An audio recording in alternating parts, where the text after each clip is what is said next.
Bonjour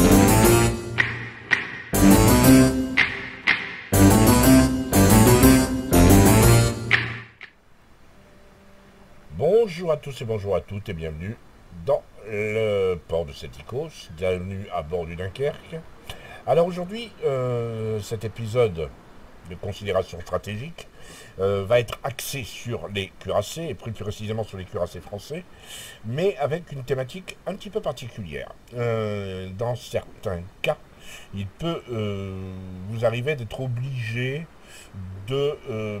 comment je vais dire cela? Comment je vais présenter cela?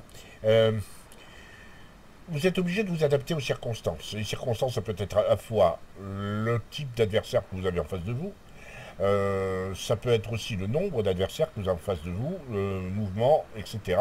Vous n'avez pas toujours un navire, surtout quand vous êtes en cuirassé, assez rapide pour vous relocaliser et pallier à l'offensive de l'ennemi.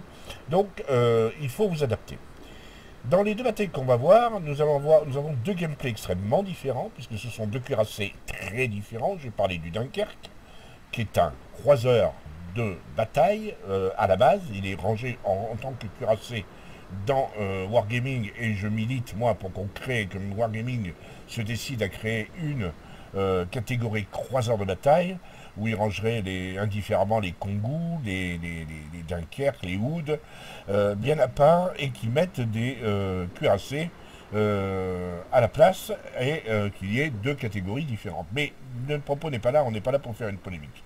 Donc un croiseur de bataille, comme le Dunkerque, dont la fonction est précisément de chasser les croiseurs, c'est avant tout la fonction, et un véritable cuirassé, le Lion, qui est un authentique dreadnought, à la philosophie du jeu extrêmement différente, puisque son rôle est véritablement d'être le fer de lance d'une action offensive, d'être appuyé tout à la fois par d'autres cuirassés, mais aussi par des croiseurs, précédés par des destroyers dans l'absolu.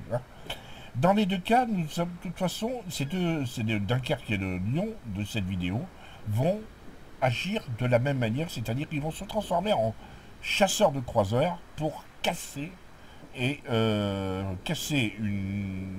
comment dirais-je, un mouvement ennemi et obliger les cuirassés ennemis à reculer. Généralement, ce coup de bluff réussit assez bien, d'autant mieux quand on est en Dunkerque qu'en Lyon, mais dans les deux cas, vous allez voir que la situation se transforme plutôt de façon sympathique pour nos deux héros. A tout de suite en bataille. Et nous partons donc en bataille. Nous sommes à bord du Dunkerque de Papy, sur la map voisin. Une partie en middle tier. Le Dunkerque est tier 6. Et qu'il y a quelques tier 7, quelques tier 5 et quelques tier 6. Comme il semble, Papy va dans la direction qui est généralement conseillée pour des vers quand ils spawnent au nord, c'est-à-dire entre B et C.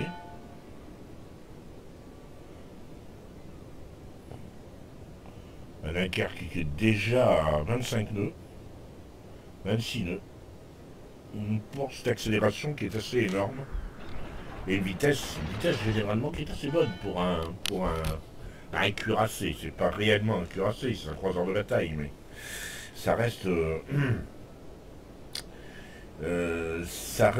oui, ça reste un navire qui va assez rapidement, que beaucoup conseillent de jouer comme un chasseur de croiseurs, même s'il fait très très mal aux cuirassés quand ils sont broadside. Le gameplay du Dunkerque et sa façon, sa rapidité lui permet justement de se relocaliser, de chasser les croiseurs efficacement. Et là, dans l'occurrence, il y a 5 cuirassés, 5 et 4 croiseurs. Les croiseurs ont une puissance de feu assez grosse. Hein. T'en as 2 York, un Miyuku, un Leander, un la Galissonière. Donc, ça fait quand même une grosse puissance de feu, je pense aux 2 York et au Miyuku, qui sont véritablement les gros dangers pour les croiseurs, les gros dangers de cette partie. Et qu'il faudra garder à l'œil à tout prix, à tout prix.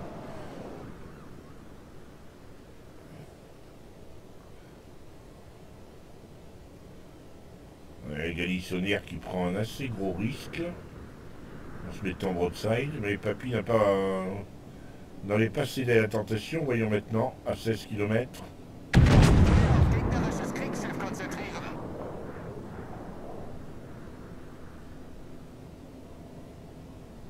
Sauf Citadelle. Ben voilà qui commence bien. Première partie, 16 000. Première salle, 16 000. Ça laisse augurer d'une bataille sympathique. Il y a quelqu'un qui déjà qui le vise. Je pense pas que ce soit le la galissonnière. Je ferais plutôt un... Ah, c'est peut-être le cuirassé. C'est peut-être le Bayern. 2 qui vise. 1. Non, je verrais plutôt un destroyer. Sachant qu'il y en a déjà un. Il y a déjà du monde, des rouges sur C. À l'encontre de toute logique, ils sont allés à capturer C. Ça n'a pas de... Capturer C n'est... Ouais, bon là, ils ont l'air d'avoir quand même amené pas mal de monde avec eux, parce qu'ils ont deux destroyers. Il y a un petit... Je sais pas à quoi ils jouent, le Papy qui est passé à la chose, intelligemment. Un petit 5000.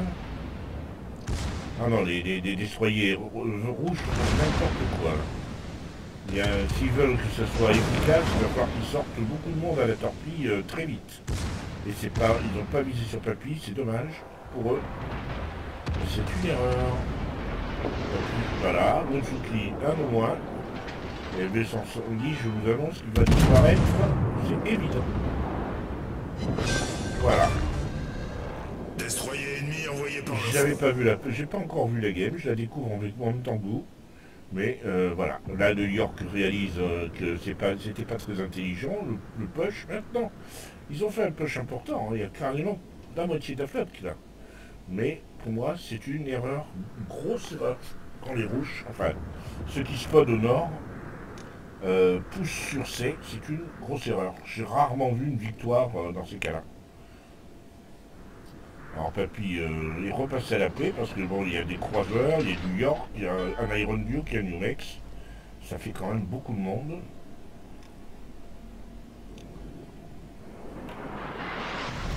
Notre équipe a pris l'avantage. D'ailleurs, c'est une partie qui va à l'encontre de toute logique. Puisque les Verts ont poussé sur A. Oui, ils n'ont pas capturé encore. Ils ont poussé sur A, ils ont négligé, ils ont réussi à capturer B. Les rouges ont négligé tous les points de cap. Ils essaient de prendre C. Enfin, ils essayent, oui, ils essayent.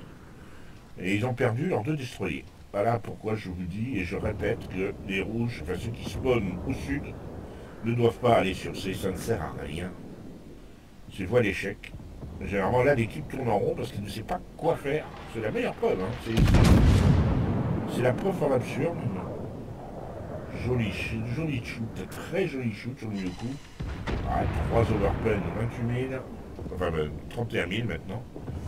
3 overpen, 3 000. Les 2 York sont là.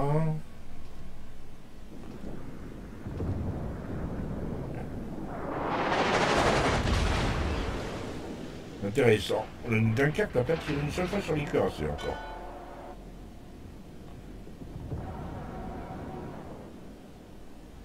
Le coup tourne, on fait des ronds dans l'eau. Mais personne ne peut prendre C. Et comme B a été capturé, bah, les cartes se font, les cartes se creusent. Les rouges ne peuvent pas, parce qu'ils n'ont pas l'avantage du nombre, ils ne peuvent pas capturer un. Comme vous pouvez voir, sur C, ils ont l'avantage du nombre. Mais les verts les empêchent d'avancer. Personne n'ose prendre la décision d'aller caper C, parce qu'ils seraient dépompés tout de suite. Résultat, là, les verts sont en train de s'imposer, parce qu'ils ont capturé le point que les rouges ont négligé. C'est un grand classique, ça. Hein. On est à 3-0 déjà et ça risque de faire 4 dans peu de temps. Si Papy réussit sur la galissonnière, ouch, elle a été pas mal cette salle. Hein. Mais 4 overpen.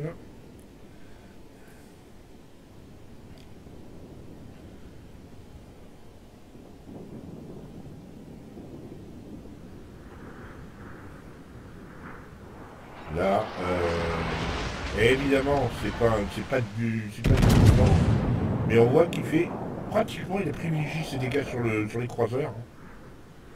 Il en est à 34 000, et mis à part le DD qu'il a coulé, tout le reste c'est sur les croiseurs.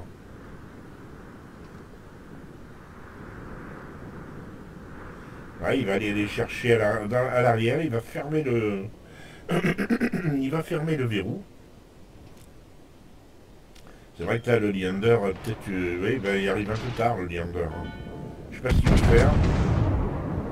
Il peut pas contester B. Les rouges reviennent de A. Ils sont dépités, ils captureront pas A. Donc ils réfléchissent trop tard. Oh, joli 8000. Hein. Joli, très joli ça. Trop tard, le New Mexico Charnorst se relocalise pour aider ce qui reste de leur flotte ben, autour de C. Mais c'est trop tard. Hein. Beaucoup trop tard. Parce que d'ici qu'ils arrivent, les Verts auront probablement tué un ou deux navires de plus. Ils auront un avantage définitif. Ah oh, là c'est dommage. Il le laisse à 40 points de vie.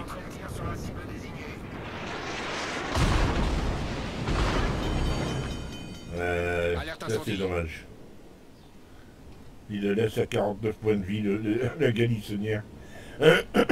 Maintenant ça n'a pas tellement de sens d'aller le chercher, ça peut faire un kill, mais pour un kill à 49 points, je pense qu'il va se faire sortir par le premier opportuniste venu.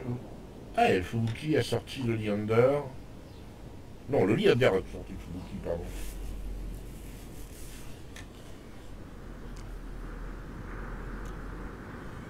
C'est le premier kill. Ils sont 5, 4 à le viser. Et dans une position un peu centrale, c'est un peu dangereux. Mais 4 à le viser, ça signifie pas que les 4 ont une solution de tir efficace. Par contre, il faudrait que les verts se bougent un peu. Le papy est un petit peu en première ligne. Hein. Éclaireur en vol.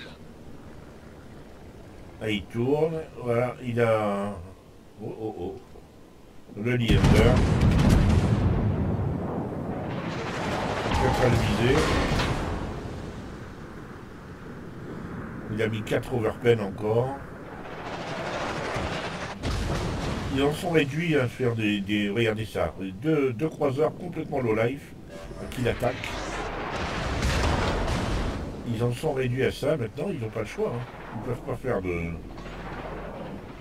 La bataille est quasiment perdue. Hein. Il a tiré avec une tourelle. Voilà, un petit de plus. Croiseur ennemi détruit. La victoire est à notre portée.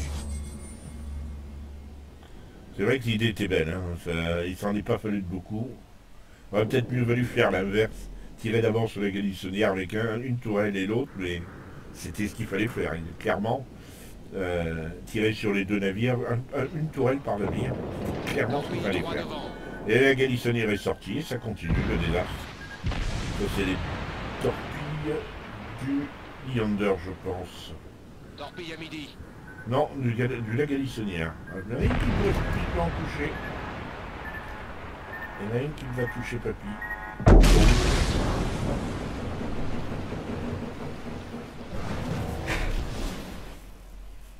On est à une petite cinquantaine de 1000 de dégâts. Ce n'est pas forcément... Bien sûr, des dégâts comptent et c'est une bonne... Il y a pas... C'est difficile de quantifier l'importance d'une équipe autrement que par les dégâts qu'on fait, mais parfois il vaut mieux 50 000 de dégâts rapportent plus, ils sont plus importants que quelqu'un qui fait 100 000 de dégâts, mais qui les éparpille un peu partout et qui ne fait pas des dégâts utiles à l'équipe. Voilà, ne contribue pas à détruire les navires importants ou les navires clés.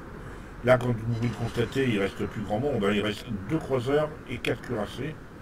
Et ils n'ont qu'une seule perte. Et il continue à chasser les croiseurs, que les croiseurs. Il n'a pratiquement pas tiré sur les cuirassés de toute la partie. Alors, et il se laisse même pas tenter par le New X qui est low life, vous voyez. Si, ah quand même. Premier tir sur un cuirassé. 970. En plus, il y a un ennemi qui s'écrase, alors qu'il est de flanc, hein, le New Mex. Un ennemi qui s'écrase et un overpen. Ça donnerait presque raison à Papy de ne chasser que les croiseurs. sont 4 sur Papy maintenant, il faut dire que c'est l'un des rares à se montrer. Et il continue à chasser le croiseur, c'est le Myoku qui vise. Allez, il aurait mérité 4 overpen, il aurait mérité un meilleur sort. Il était beau. Et le Myoku était broadside. Il ne faut pas qu'il s'avance plus. Le Myoku est à 10 km. Et il est à un angle qui lui permettrait de lancer ses torpilles et de faire beaucoup de dégâts. Et fin de la partie. Bravo. Très très belle partie. Voilà, retour au port. Après une bataille qui en apparence est une bataille pas folichonne, mais en fait, à mon avis, elle détient une vérité qu'il faudrait, sur laquelle il va falloir peut-être un petit peu travailler, à savoir les rôles parmi les cuirassés, les rôles dévolus aux uns et aux autres, c'est-à-dire qu'il faut bien distinguer croiseur de bataille du cuirassé pur, au moment où vous êtes en croiseur de bataille, eh bien, faire comme Papy, privilégier des cibles peut-être un peu plus difficiles à choper parce qu'ils sont plus rapides, mais qui pourraient optimiser votre rôle au sein de la team. Alors 3642 points d'XP, 183 d'XP libre, fait d'armes, frappe dévastatrice, 38 coups au but pour 57 000 de dégâts. Encore une fois, c'est pas une bataille folichonne, mais c'est une bataille qui a sa propre vérité à mon avis, et cette vérité, alors une deuxième place, ce qui prouve quand même que Papy a fait le café. 1439 d'XP de base, c'est plutôt sympa, mais on notera qu'il n'y a que 4 joueurs qui ont fait plus de 1000 de dégâts. Et moi, ce qui m'intéresse, c'est cet écran où l'on voit que Papy a réellement optimisé ses dégâts sur des croiseurs et les DD. Un seul coup au but sur un Newmex, 970. Bon, il était assez loin. On a senti que c'était plus un tir de frustration où il savait plus sur qui tirer, donc il fallait bien qu'il tire. Hein, il a tiré, mais c'était un tir sans conviction, on va dire. Voilà, sans conviction. Il a donc tiré 16 obus HE pour 7 à la cible qui ont touché. Qui ont touché la cible pour 10 000 de dégâts. Un ratio de 1 pour 2 quasiment, ce qui est bien. Un ratio de 3 pour 10, ce qui est un peu moins bien, mais ça c'est forcément plus on tire et plus on court le risque d'être trollé par la dispersion du navire. Donc à la paix, pour 47 000 de dégâts. Il a tanké pour 1 million. Je connais des parties où les Dunkerque vont tanker pratiquement pour le double. C'est vrai. Mais encore une fois, ce qui était intéressant, c'est de voir que le rôle du Dunkerque, en l'occurrence dans cette partie-là, le Dunkerque s'est transformé en chasseur de croiseurs pur. Et c'est son rôle quelque part. N'oublions pas qu'à la base, il avait été plus ou moins construit pour chasser le Graf Spee, qui est un cuirassé de poche, et qui était considéré comme un croiseur lourd par la plupart des spécialistes à l'époque. Voilà. Donc, je pense que les choses ont été assez claires, en ce qui concerne en tout cas cette première bataille. Nous allons donc maintenant enchaîner sur le lion de Falco, puisque c'est Falco qui m'a proposé cette partie, une partie où de toute façon la philosophie va être exactement la même, la preuve en image. Et nous sommes partis. Alors, bataille de rang 7. Nous sommes à bord du lion du commandant Falco. Merci à lui pour cette partie, de m'avoir envoyé cette partie. Il est dans une bataille, on va dire, tier 7. C'est assez équilibré. Tier 7, tier 6, tier 5. Il y aura à se méfier quand même en termes de tier 7 des cuirassés déjà. Colorado, King George et Gneisenau. Un York. Et le terrifiant Shiratsuyu japonais. Les tier 6 ne sont pas mal non plus, même si Bayern, de Cleveland et Aoba sont peut-être plus à craindre. Pour des raisons diverses d'ailleurs. Donc là pour l'instant on va laisser la main à Falco pour voir un petit peu ce qu'il est en train de faire. Il le regarde un petit peu, je pense qu'il a un œil sur la minimap. Regarde comment l'équipe se dessine. Il est assez évident qu'une partie, une bonne moitié va partir sur D et que l'autre partie, une plus grosse moitié on va dire, va sur A.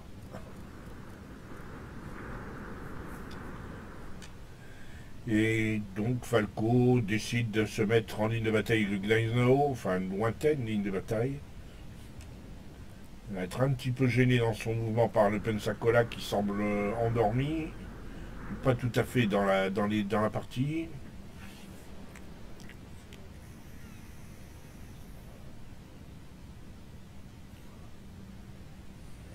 Forces ennemies repérées à l'horizon. Première cible, pas tout à fait à sa portée.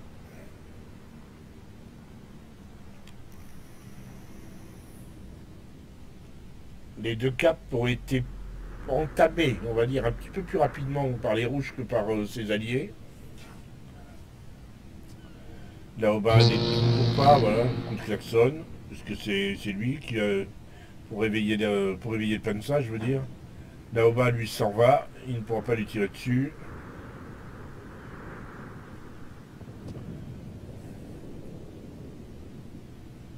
A priori, on a encore un champion, Furutaka, qui se met à l'entrée. Il semble pas vouloir aller dans la passe. Cette passe qui est un vrai coupe-gorge. Hein, ça ne réussit quasiment jamais ce genre d'entame, et surtout pas en début de partie. Si finalement il y va, il s'engage. Alors là, Falco est en train de chercher à choper le Königsberg, mais ça me paraît compliqué.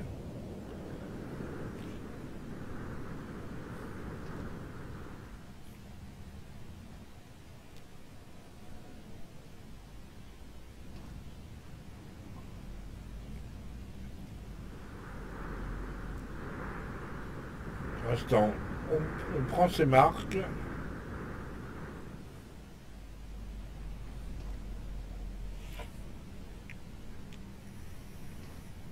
Les guides rouges semblent être plus dans l'attente ou à petite vitesse. Bon travail. Ouais, je regarde d'un œil le Furutaka, il a fait demi-tour dans la passe. Premier tir raté. King George a probablement ralenti et piqué un petit peu à bâbord, enfin à son bâbord.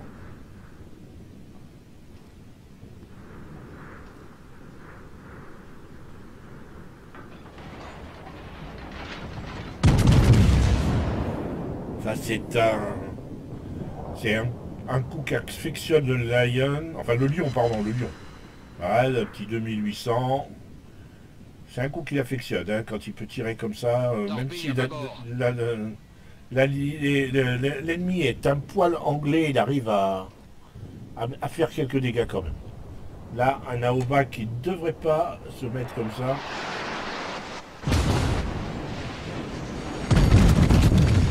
Alerte incendie. Paraissait un peu bas ce tir. Voilà ce que ça donne. Ça va être bien groupé. Citadelle, oh là là, bon, ouais, d'accord. Paraissait un peu bas. 4 citadelles. Ça s'appelle un tour de magie. Ça, généralement, ça calme l'ennemi, ça. Problème résolu, chef.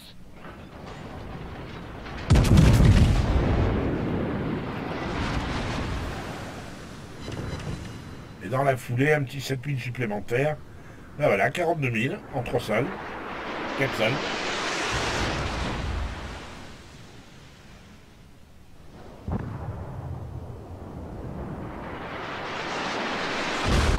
Là, le King George va sortir. Voilà. Alerte incendie.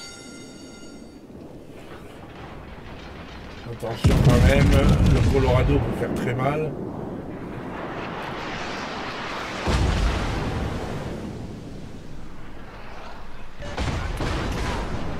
Stratégique repéré à cette position. Ah, il pouvait tirer sur le Cleveland. Il est repéré par intermittence.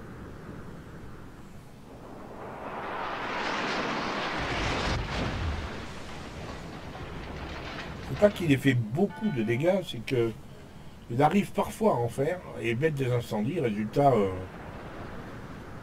il n'a pas forcément un gros ratio pour l'instant de points de dégâts, mais il fait très mal par moment. et est susceptible de faire très mal. Encore un York un peu trop anglais. La salle n'est pas aussi coupée que tout à l'heure sur la Hobart. Non, il a juste fait un petit 950. Le York, ça a dû pas se jouer à grand chose. Hein. Le York, ça a dû se passer à tomber à quelques mètres.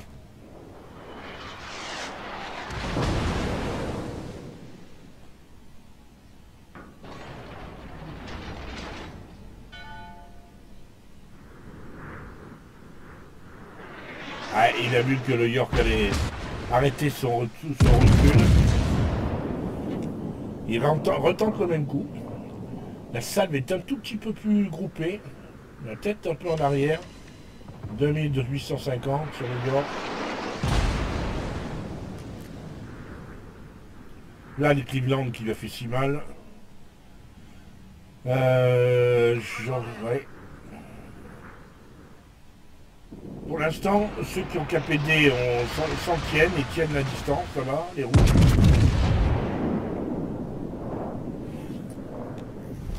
Notre équipe a pris l'avantage. Et hop, ils ont sévice.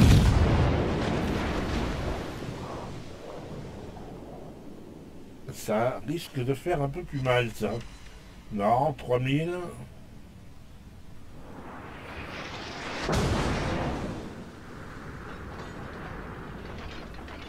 New York qui fait clairement du dégât là. Et qui a clairement de la chance aussi. Voyons ce que ça donne avec un Cleveland qui est légèrement en fuite. Trajectoire légèrement de fuite. Deux citadelles. Ouh là là là là.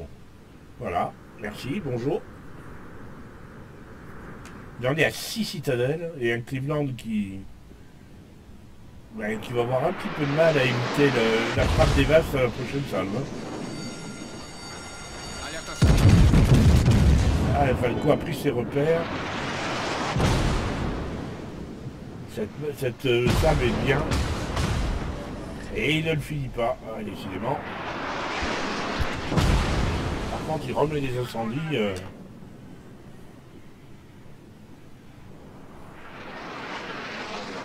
Va presque être plus facile à toucher maintenant qu'il est comme ça en arrière.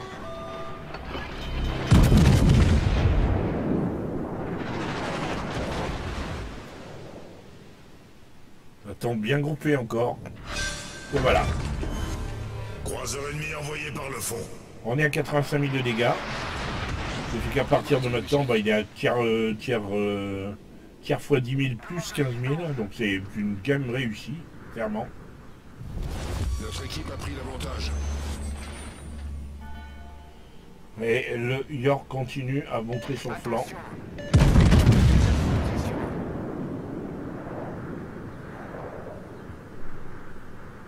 Et là, c'est encore... Et hop, voilà, les citadelles supplémentaires. Croiseur ennemi coulé. Je comprends qu'il était content de cette game. Hein.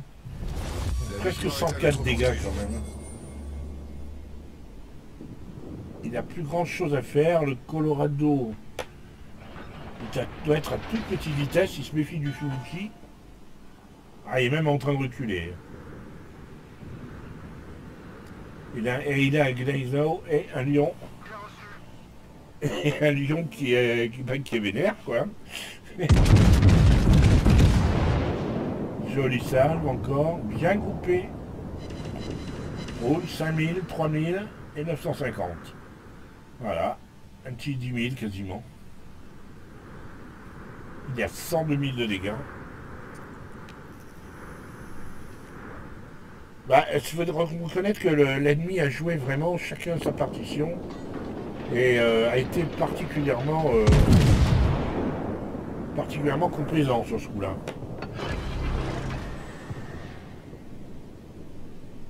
Il a les moyens de sortir.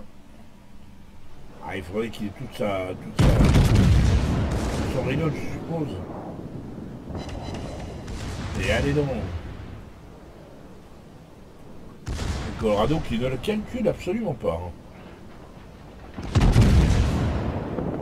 Voilà. Le Gneisel sorti à la secondaire. Et maintenant la bataille est finie. Bravo.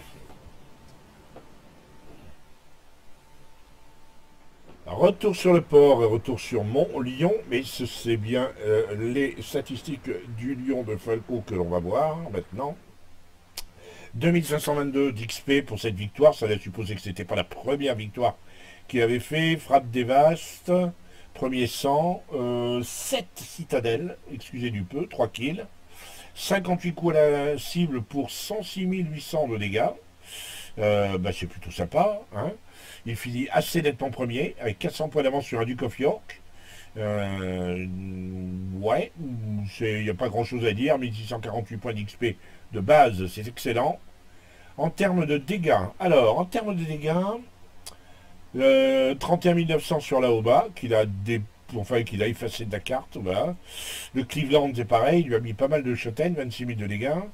Le York, 20 220, il a bien insisté. 17 000 sur un Colorado, 10 000 sur un King George. Il n'a tiré que sur 5 adversaires. En termes de tanking, 744 000, c'est pas énorme. Je trouve qu'il n'a pratiquement pas été calculé par les ennemis. 106 000 de dégâts pour 66 obus tirés. Non, 66 obus au but et tout, c'était de l'AP. 106 000 de dégâts. Voilà. Il n'y a pas grand chose d'autre à dire. C'est une bataille propre, implacable, on va dire. Une bataille typique d'un lion. Bravo. Voilà pour cette seconde bataille. J'espère que elle aura été instructive. Dans ces cas-là, vous allez me dire, oui, mais vous avez été bien gentil, cet Icos, mais tu nous proposes 2 batailles. On tire sur ce qu'on peut. Oui, bien sûr, vous tirez ce que vous pouvez. Mais quand vous avez le choix entre plusieurs adversaires, sachez sélectionner celui qui a le poste clé ou celui qui a comment dirais-je, c'est pas forcément la plus grosse cible, la plus intéressante. Je sais que moi je tombe assez souvent dans cette erreur quand je joue en cuirassé. J'ai tendance à cibler en premier les cuirassés. C'est pas toujours eux qu'il faut sortir. Il est parfois plus judicieux de sortir un croiseur qui est bien placé pour justement affecter psychologiquement l'ennemi que de sortir ou d'essayer de sortir un cuirassé. C'est plus long à sortir un cuirassé qu'un croiseur. Et le croiseur, généralement, quand vous le sortez, c'est une cible assez facile avec c'est très vite des canons de moins en moins dans le potentiel adverse. Donc, si vous avez des problèmes en cuirassé, il est peut-être judicieux de changer votre style de jeu avec cette proposition que je vous fais. Bon, j'espère de toute façon que ça vous aura été utile, et je vous dis à très bientôt pour une autre vidéo, si vous le voulez bien.